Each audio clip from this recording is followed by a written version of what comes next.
It's your friendly neighborhood pop culture princess coming at ya with the media I consumed in March 2026. This month was everything, everywhere, all at once. I had an entrance exam to give on the 16th of this month.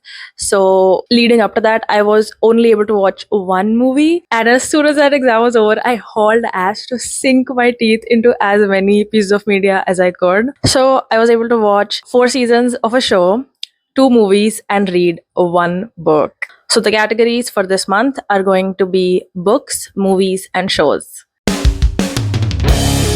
The one book I read this month is Attached at the Hip by Christine Riccio. This is her third book and the only one that I hadn't read up until now. I picked it up the very next day after my exam because I was just so curious and so eager to get to it. It is a young adult slash a new adult contemporary book that follows our protagonist Ori as she goes on a reality TV show inspired by Survivor. So we follow her as she spends 21 days on various islands on Fiji and competes with a whole bunch of other people in various competitions to win $1 million.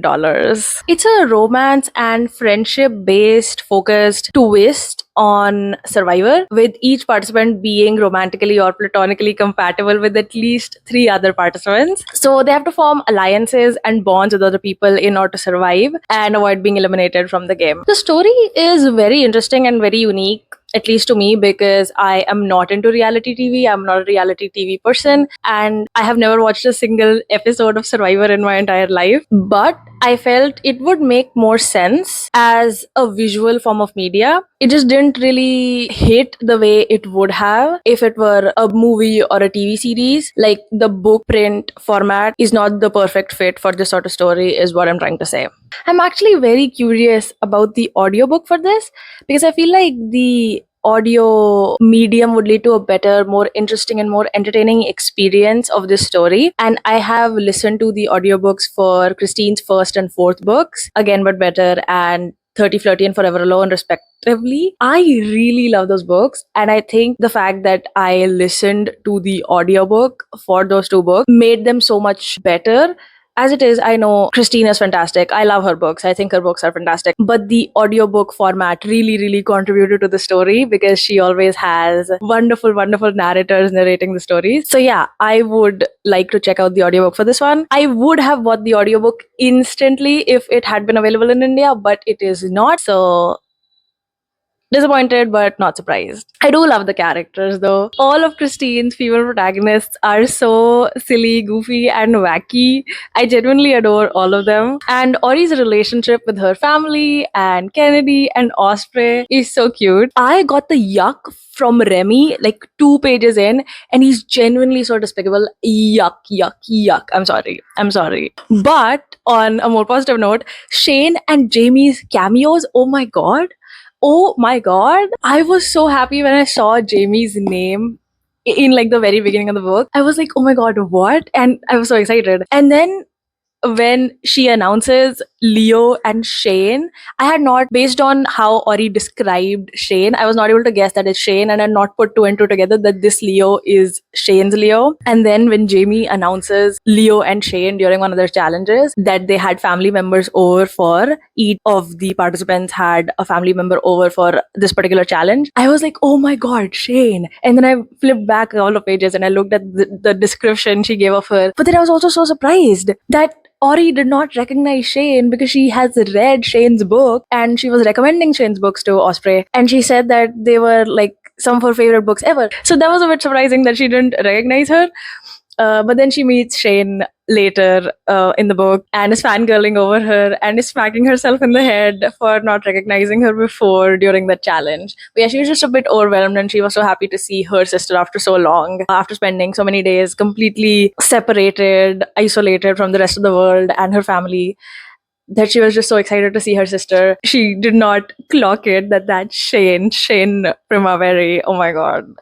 Another thing I love about Christine's books is how I'm always unable to predict what's going to happen next. This literally never happens anywhere else. I'm always able to predict what's going to happen in any piece of media, but I am never able to predict anything in Christine's book because she throws curveball after curveball and creates stories so unique and so unhinged in the best possible way. Yet another fantastic book. Even though I don't like it, I don't love it as much as I love Again But Better and 30 Flirty and Forever Alone, but it's still great. Attached at the Hip, I bestow upon thee 5 stars. Shows. The one show that I watched in its entirety in 10 days is Superman and Lois. I genuinely have no words to describe how much I love this show and how deep it sunk its claws into me and into my soul. It has become one of my favorite pieces of media of all time, and I love it with every fiber of my being. I deleted Instagram in the beginning of March because of my exam and I didn't want to like get distracted and doom scroll all the time. But I was watching a little bit of YouTube before bed and I started seeing a whole bunch of reels, so many Superman and Lois reels, starting from the 5th of March. That was the first reel of Superman and Lois that I ever saw, and my fate was sealed. The algorithm kept showing me more and more. Every day, and of course I was interacting with the reels. It could tell that I was watching them in their entirety. I was liking them, so it showed me more and more of them naturally.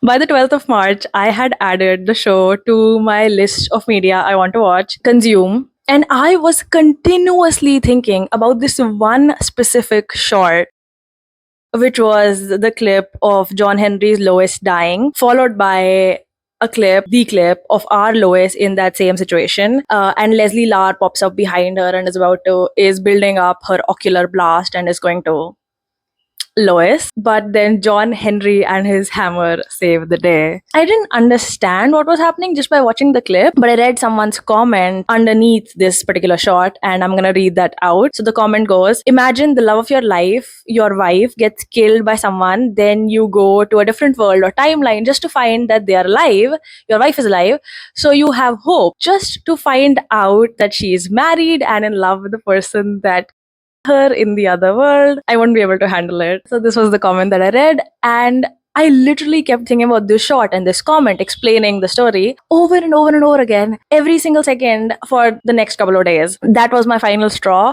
As soon as I saw that shot and read that comment, I added the show to my list, and I'm so glad I did. I cannot thank the algorithm, the universe, fate, and of course myself enough for watching this show when I did, exactly when I did, because it is absolutely fantastic. It has changed the trajectory of my life, and it came into my life, I think, at the exact moment I needed it. I love all of the characters so much. I love Clark. He's the sweetest, cutest, most adorable human being ever. He's so dorky and it makes him so attractive. It does not take away from how attractive he is at all. It just makes him so much more attractive. It is also one of the reasons I love him so much. I love Lois and her sexy brain.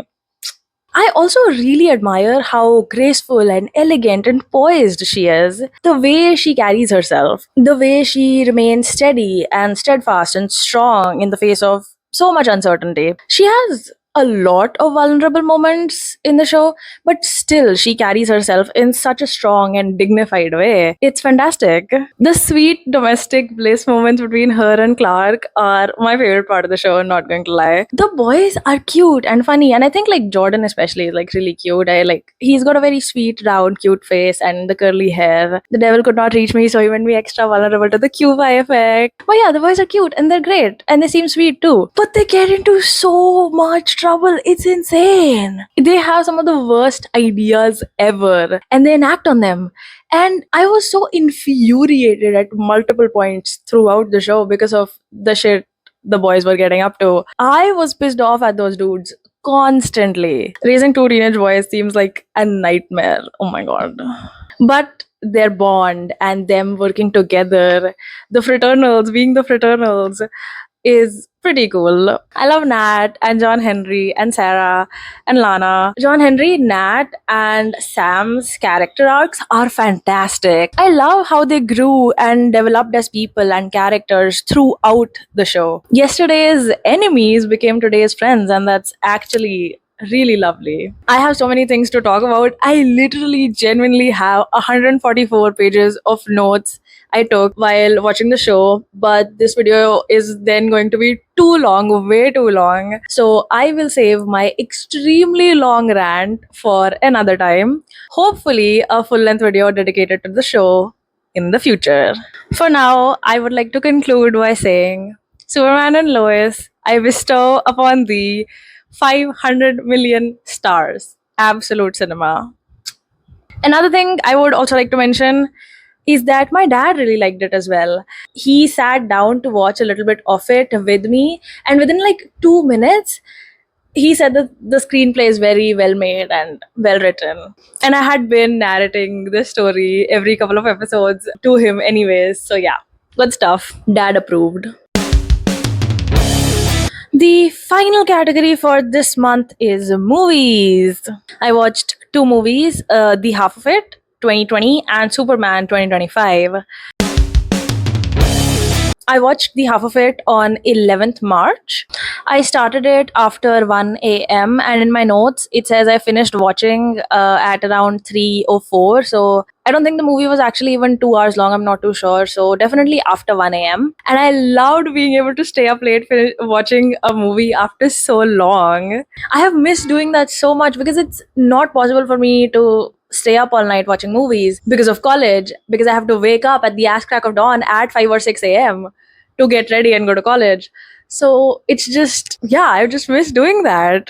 Anyways, the movie is fantastic. I have said that so many times in this video. Everything is fantastic, but yeah, it is fantastic. I remember when it came out and it was super popular, and everybody and their mother watched it. For some reason, I did not check it out at that time, and I only really knew the basic plot synopsis. This jock asks the nerd to help him to write a letter to this girl that he has a crush on. But the nerd also has a crush on that girl. I did not know much beyond that, and frankly, I don't think I cared. I was not into the movie, I was not into the plot synopsis, so I never ended up watching it till now. Again, I saw a reel about it with the caption, "Everything is cringe until it's your turn," with our main characters, Ellie and Paul, watching what I'm assuming is Ek Villain. I'm not too sure. But it's a Bollywood movie starring Siddharth Malhotra and Shraddha Kapoor, who is in a train, and then Siddharth's character runs after the train. Then the reel cuts to the scene in the movie where Ellie's on a train and Paul runs after that train. I had already kind of wanted to check this movie out and watch it ever since I discovered that Daniel Dimer, I'm not exactly sure how his name is pronounced, I'm very sorry, but Daniel, who plays Tyson on Percy Jackson and the Olympians, my baby, my small bean Tyson. So ever since I found out that Daniel is in the movie, I had been wanting to watch it, and then this reel kind of just solidified my resolve to watch it as soon as possible. Naturally, I was thinking about the reel for days and days and days and was waiting for a chance to watch it, but I could not because I had to study for that exam. But then on the 10th of March, I was not able to fall asleep. I'm not sure whether it was because I had napped during the day or because I was simply not physically tired enough from having been sitting and studying all day in my room. But anyways, I was not able to fall asleep, so I decided to watch the movie. And it was awesome. I love it so much. Daniel plays such wholesome, adorable characters so well. I love his character Paul. He kind of pissed me off when he tried kissing Ellie out of nowhere, especially when things with Aster had been going well. He had gotten together with the girl he had a crush on, and he just kissed her out of nowhere. He just kissed Ellie, the nerd, out of nowhere, and then also told her she would go to hell for being gay. Because Aster walks in on them, and Ellie pulls back, and she's like, "Aster, no, it's not what you think." And then he clocks it, and he's like, "Oh, you're gay. You like Aster. You're gonna go to hell."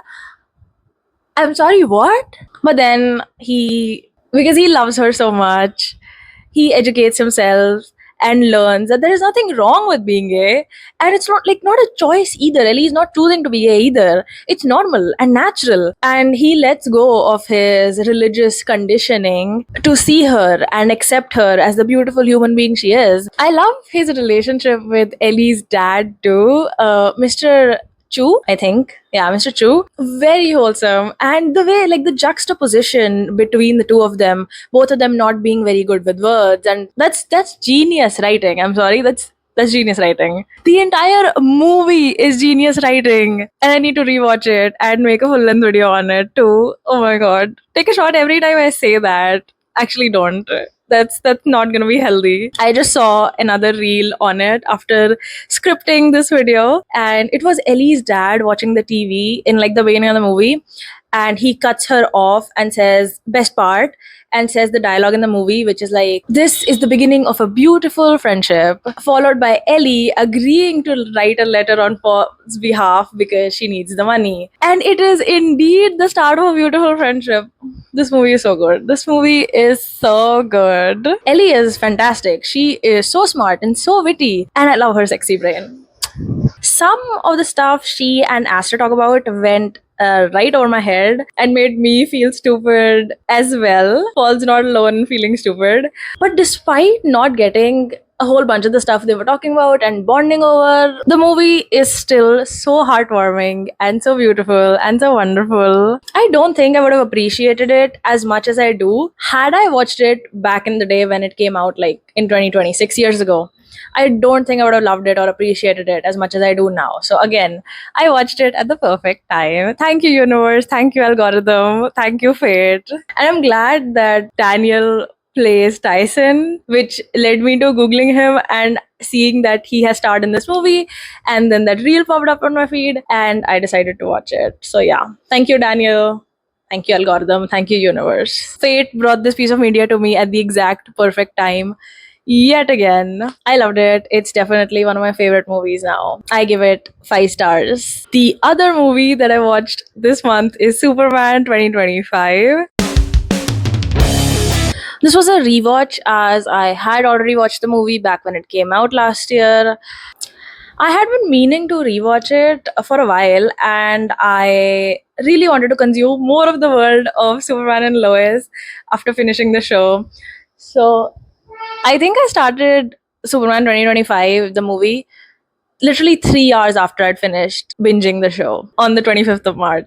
It's a great movie. It's a fantastic movie. It has humor and action and romance and music. And I remember really loving it when I first watched it, and I still think it's fantastic. But watching it right after Superman and Lois was kind of a bad idea, as I kept comparing the movie to the show. And I keep seeing reels of clips from Smallville, Tom Welling Smallville as well. And it just doesn't compare to Superman and Lois. I'm sorry. Even though I don't want to compare these pieces of media, I can't help it. I don't want to compare Superman 2025, James Gunn's Superman, which was fantastic, to Superman and Lois, which I love with every fiber of my being. But I couldn't not automatically draw parallels and comparisons between the two. But there are definitely things that I did like better in the movie. I like some of the CGI and the fortress better in the movie. I also think Superman and Lois's ages make so much more sense here. Just like according to me, my own personal outlook. In the show, the boys turn 16 in season 3, and in Lois's medical form on Bruno's table in season 3, her age is like listed as 41, which means that she had the twins at 25, and that her and Clark must have met and started dating when she was between the ages of 21 and 23. And it just felt a little strange. Like, it just feels a little too young, in my opinion. Here, Clark is 30 because in the beginning of the movie, it says that he arrived on Earth 3 decades ago, so he's 30. So Lois must also be 28, 30, and they had just started dating 3 months ago. They just started seeing each other 3 months ago. So their ages just made more sense to me. And I'm not a comic book geek, and I don't know or even really care about the canon there, but I'm just talking about what makes more sense to me personally. Them being older just makes more sense to me. I'm sorry. That is just what I'm trying to say. I like Lex Luthor in the movie also so much more than the show. I don't know, he just has a weird vibe in the show. Like, it's not an evil vibe, it's not a malicious vibe, it's just a weird vibe. I did not vibe with the Luther on the show. But the things that I don't like in the movie, the biggest thing I would say is Lois and Clark's dynamic being off. I mean, I get it. They had just started dating, and like Lois was, of course, reserved and inhibited and apprehensive and skeptical because that's just like who she is. But there was this distance between them, which of course makes sense. They weren't a team yet. They do get closer by the end of the movie, and David and Rachel have fantastic chemistry that we've seen in so many interviews, and it does get translated into some of the scenes, but it could just not compete with what Tyler and Bitsy have on the show. Of course, they've been married for 20 years, so they're like a team, but still, yeah. If we were to talk about the chemistry, what Clark and Lois have on Superman just does not compare with what Tyler and Bitsy's Superman and Lois have on the show. The fact that James Gunn's Superman also does not have his parents' holograms, AI holograms either, is sad. I was like, oh my god. But I really liked seeing him with his Earth parents, both of them, Martha and John, and his pa being a big old mush. That's also very different from what we had heard about Tyler's Clark's dad, with him being very strict and all and being very hard on Tyler's Clark. Also, I noticed a lot of trophies and medals in Clark's childhood bedroom, which sparked my curiosity as well because Tyler's Clark dad did not let him participate in sport, and for good reason. No human being would stand a chance competing with him because of his powers. But yeah, one trophy was a spelling bee trophy, so I'm assuming the other awards would also be in extracurriculars that don't exactly require physical prowess. I don't know how it's pronounced, but yeah, so that is my hypothesis that those were also medals, the other medals in other extracurriculars that weren't like sports or something. Also in his bedroom was a Smallville Giants banner, which again caught my eye and sparked my curiosity because in Superman and Lois, it's Smallville Crows. So I googled it, and apparently the OG comic had the team name Smallville Giants, and then in Tom Welling's Smallville, they renamed it to the Crows. So that was a fun little detail. But what stood out the most, other than Lois and Clark's dynamic being off, and why it occurred to me only later that they didn't have like AI holograms of his Kryptonian parents, the message from his Kryptonian parents that the robots played for him in the beginning of the movie to soothe him is replaced by a video montage of his Earth parents, the Kents, with small baby Clark. So, of course, they didn't have the AI holograms because the video message from his Kryptonian parents was to be replaced by the montage of his Earth parents. And I love that montage, but I was so angry with this version, the movie's version of his Kryptonian parents, for having such nefarious intentions that Tyler Superman's parents would have scorned at and would have been absolutely abhorred by. Lara especially did not like Zeta Rose and Tal Rose eradicate humans and rule over the Earth agenda. So I was like, it's not giving, like, it's not, the vibes are off. But anyways, the movie is a fun watch. I love how it made being kind punk rock. It had a great impact on people everywhere. And on me too. Both the movie and the show make me want to be a better person. And I made a reel about this and I posted it yesterday, so go check that out as well. But yes, it definitely makes me want to be a better person and gives me so much hope and think of alternatives and look on the bright side of things and think that there is always another option. There's always a different way of doing things. David's Clark is also very silly and very wholesome. And him losing his temper during the interview with Lois at the beginning of the movie in the cutest way and going, that's very silly. That's hilarious. That's so funny. And I know that's been memed to the ground as well, but it's still funny and it's still cute. And then his entire face lighting up at the end of the movie when Lois tells him that she loves him. That's so adorable. Oh my god. He had the biggest smile on his face. He's a small bean. So yeah, great movie. Superman 2025, I bestow upon thee 5 stars. That is it for this video. Thank you so much for watching, and if you like these sort of videos, if you like to see fandom related stuff, if you would be interested in seeing more media consumed recaps, make sure to hit that subscribe button. Thank you so much for watching. Bye bye.